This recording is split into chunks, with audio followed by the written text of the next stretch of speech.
The NFL was founded way back in 1920 following a meeting held by the American Professional Football Conference, a group whose mission in its own words was to, quote, raise the standards of professional football in every way possible, to eliminate bidding for players between rival clubs, and to secure cooperation in the formation of schedules. While it is hard to ignore the monopolistic insinuations of the organization's mission, there was a validity to the need for cooperation. At the time, professional football was just various clubs spread primarily throughout Middle America and the East Coast, who would play games all over but followed no formal schedule or unified protocol. The disparate nature of this era of professional football, prior to the formation of the NFL, created a ton of profit leaks and made it challenging for the team to develop any sort of sustainability. Instead, they were effectively held hostage by whatever businesses were sponsoring the operation.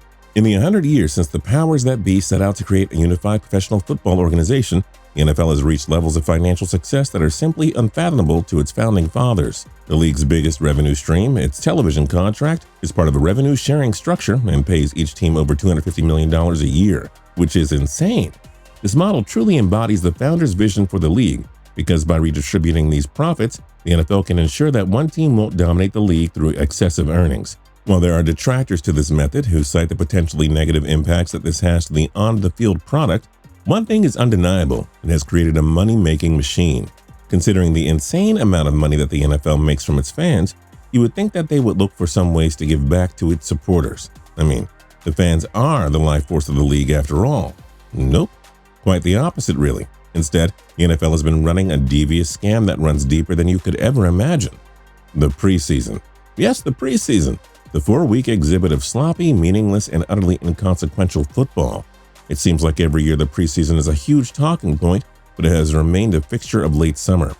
To fully understand how much of a scam the preseason really is, you have to take a close look at what exactly it is that the starved football fans are tuning in to watch. Sure, the laundry so many fans across America worship is on the field, but if you look underneath it, you won't find your favorite players, at least not for more than a few plays a game. Beneath the jerseys is a seemingly random assortment of career backups, rookies, and journeymen that will soon be phased out of the league. The result? A sloppy product. One that is chock-filled with missed blocking assignments, wrong route runs, dropped passes, penalties, a regular grab bag of football foibles. Oh, and best of all, it doesn't matter who wins and loses, because these games mean absolutely nothing at all. A show where everything's made up and the points don't matter. Ask a coach about it and they'll tell you they just want to get through the 60 minutes of gameplay without any players getting injured. And while it is an important test for some of the fringe players trying to secure a roster spot, veteran players admit that they don't need the preseason at all. So why does the league have a preseason schedule if it really is just an extended audition for 5 or 6 roster spots? Which, let's be honest, are largely inconsequential. The details of my life are quite inconsequential. As always with the NFL, it is all about the money. Now, if you were thinking, wait, all the other professional sports leagues have preseasons, where's the outrage there? Well, baseball fans don't complain because they generally turn it into a winter getaway to Florida or Arizona. Not only that, but spring training games are pretty cheap, and the teams do a great job of making the event super fan inclusive. The NHL and NBA, both of them have preseason games, but again, the tickets are a fraction of the price. Not only does the NFL sell the preseason tickets at full price, they also have a dastardly method of holding fans hostage so they practically have to go. Every NFL franchise requires its season ticket holders to purchase tickets at full price for 2 exhibition games as a required part of a package for regular season tickets. This is something that many fans glance over because the season is so short, but it is such a scam. It forces the season ticket holders to pay for the tickets and not attend, or just suck it up and go to the pitiful excuse for a professional football game. Or some may even attempt to sell the tickets to somebody on the secondary market for a fraction of the value, although finding a buyer is never a guarantee, no matter how cheap you sell them for. And it isn't just the fact that these fans are being forced to pay regular season prices for these tickets, they also get charged normal parking fees, food, apparel, all of it full price. Which I suppose is to be expected, but it just seems criminal to force the fans to pay their hard-earned money to go to these meaningless football games.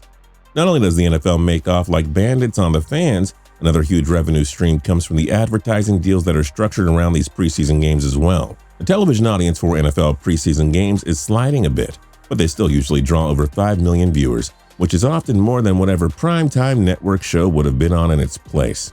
This results in the greedy NFL owners and TV executives defending the preseason to the bitter end.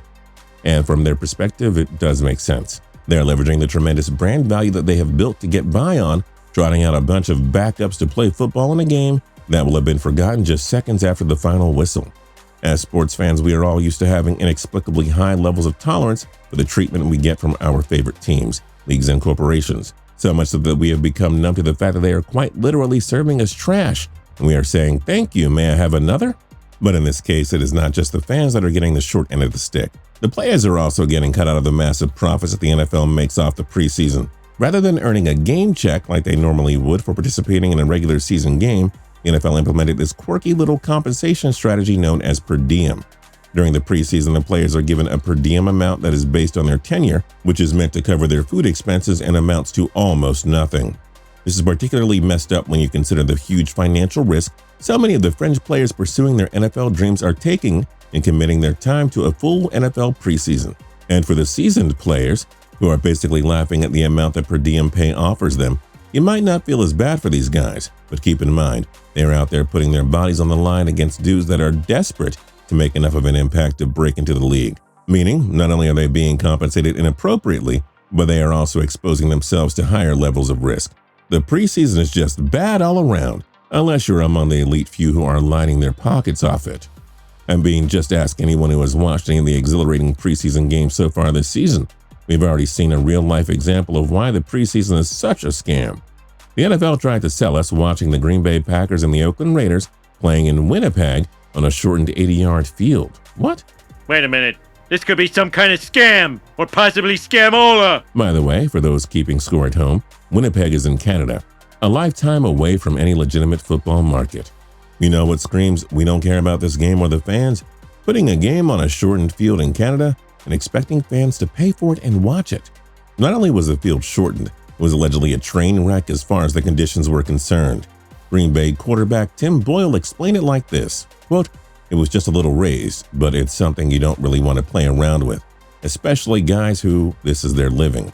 This puts food on the table for them, so you don't want to mess around with injuries," end quote. The reporter should have stopped him as soon as he said, "a little raised." There is simply no reason in a multi-billion-dollar industry that these guys should be playing on uneven fields. Take that with a grain of salt. You know, it was our twos versus those twos, and it's an 80-yard field. So will I remember it? Yes, but you can't really put too much stock into it. Local pickup players even scoff at going to play a game at the park with a lumpy field. Yet they expect professionals to do so? For laughable pay? It is madness. It was so bad that Oakland ended up deciding on benching its starters, a move which pushed Green Bay to do the same. Quote, "We were going to have all our starters play, and it was just one of those deals," Packers coach Matt LaFleur said afterwards. "We certainly have all played on much worse surfaces in our life, but it was just one of those deals where they weren't playing their starters, and so we just decided to sit them," end quote. So not only did the fans get coerced into paying for the game, the NFL created an environment so pitiful that the game couldn't even feature any of the starters, not even for a play or two. And it is looking like the coaching staffs for Green Bay and Oakland were making the right long-term decisions. We've already seen a number of unfortunate injuries in the preseason. Carolina Panthers star quarterback Cam Newton was in a walking boot following his last preseason game. It's anyone's guess exactly how this injury will affect him once week 1 of the regular season rolls around. We're hoping it's not too bad, Panthers general manager Marty Herney told the team radio network pre-ESPN. "We'll find out tomorrow, but I hope it's not too bad." Great, let's hope it isn't too bad. That seems like a great way to manage multi-million-dollar investments like Cam Newton. And say the injury is too bad and he misses time, not only is the NFL ripping off the fans that went to the preseason games, they're also devaluing the investment that the fans made into regular season tickets. If a star player goes down and interest around the team dwindles, I don't think the NFL is going to be knocking on doors with cash reimbursements for the fans that shelled out thousands of dollars for season tickets. And all because the league wants to continue to line its pockets on these completely meaningless games. Interestingly, the way certain franchises manage the burden of preseason football has become a strong indicator for the overall competence of the organization. Consider the Patriots, Brady, and Belichick clearly have a process, a science if you will, and there is absolutely nothing that the preseason will do for either. Both are certainly thinking about week 1 of the regular season. That is why Brady made just 1 appearance this preseason.